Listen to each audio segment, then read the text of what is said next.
अमक्याची ताकद दाखवू, तमक्याला तुरुंगात टाकू वगैरे ही जी संपूर्ण भाषा सातत्याने चाललेली आहे, याच्यामधून समाजाचंच तर भलं तर होणारच नाही, पण स्वतःसुद्धा बुडत्याचा पाय खोलात अशी या नेत्यांची परिस्थिती होईल. 16 तारखेपासून नागपूर येथे विधानमंडळाचं अधिवेशन सुरू होणार आहे. सातत्याने दरवर्षी अनेक दशकांपासून नागपूरला हिवाळी अधिवेशनाची परंपरा आहे. यावेळेला नवीन मुख्यमंत्री देवेंद्र फडणवीस आणि उपमुख्यमंत्री एकनाथजी शिंदे, उपमुख्यमंत्री अजितदादा पवार यांच्या नेतृत्वाखालचं हे पहिलं अधिवेशन होत आहे आणि आमची संपूर्ण जय्यत तयारी नागपूर इथे झालेली आहे. आमची गटनेत्यांची बैठक झाली, बिझनेस ॲडवायझरी कमिटीची मीटिंग झालेली आहे.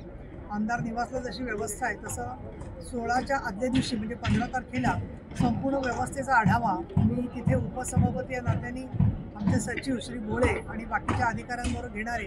तसंच 16 तारखेपासून 21 पर्यंत जे कामकाज होणार आहे त्याच्यामध्ये सरकारचा प्रस्ताव, अंतिम आठवडा प्रस्ताव आणि अनेक विधेयकं ही त्या सभागृहामध्ये घेतली जाईल आणि यामधून नक्कीच विदर्भामधल्या शेतकऱ्यांना, त्याचबरोबर महाराष्ट्रामध्ये ज्या प्रकारे लोकसभा निवडणुकीनंतर विधानसभा निवडणूक झाली, पण विधानसभा निवडणुकीमध्ये मतदानाची टक्केवारी वाढली, 6% महिलांची टक्केवारी मतांची वाढलेली आपल्याला दिसली.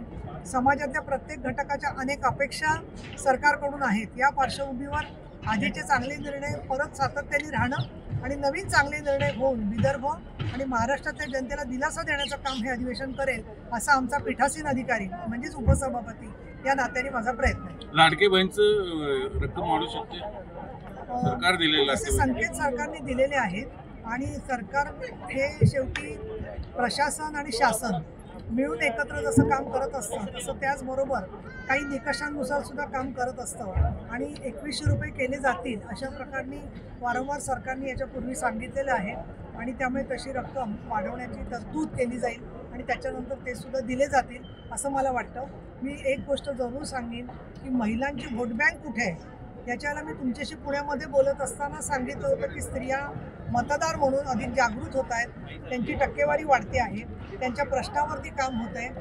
घरोघर पाणी देण्याच्यासाठी सुद्धा महिला सक्षमीकरणाला हातभार लागेल असं आजच मोदी साहेबांनी जाहीर केलेलं आहे आणि फडणवीस साहेबांनी सुद्धा हे सांगितलेलं आहे की जे माननीय एकनाथ शिंदे आणि अगोदर अजितदादा पवार तिघांनी मिळून एकत्र घेतलेले निर्णय होते, तर ते निर्णय जे आहे ते अधिक चांगल्या प्रकारे लागू करण्यासाठी ते वचनबद्ध आहेत.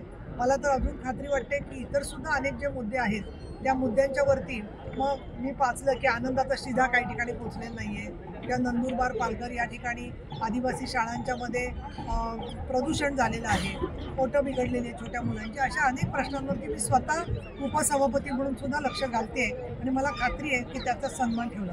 शपथविधी परवा होणार नागपूरला अशी या संदर्भामध्ये राज्यपालांच्याकडून किंवा संबंधित सामान्य प्रशासन विभागाकडून जोपर्यंत काही जाहीर होत नाही तोपर्यंत मी त्याच्यावर भाष्य करणं योग्य नाही असं मला वाटतं.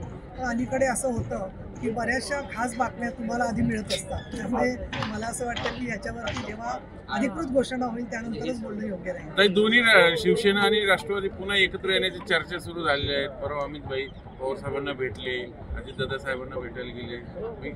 पण राष्ट्रवादी काँग्रेसने काय करावं याच्यावरती मी भाष्य करणं योग्य नाही आहे, परंतु ज्या कारणांमुळे मतभेद झालेले असतात ते जे मूळ कारण आहे की मोदी साहेब, महायुती आणि NDA याच्याशी असणारे त्यांचे वैचारिक मतभेद, मग ते अबकडपासून अदानींपासून ते प्रत्येक राज्यापर्यंत ते मतभेद असू शकतात.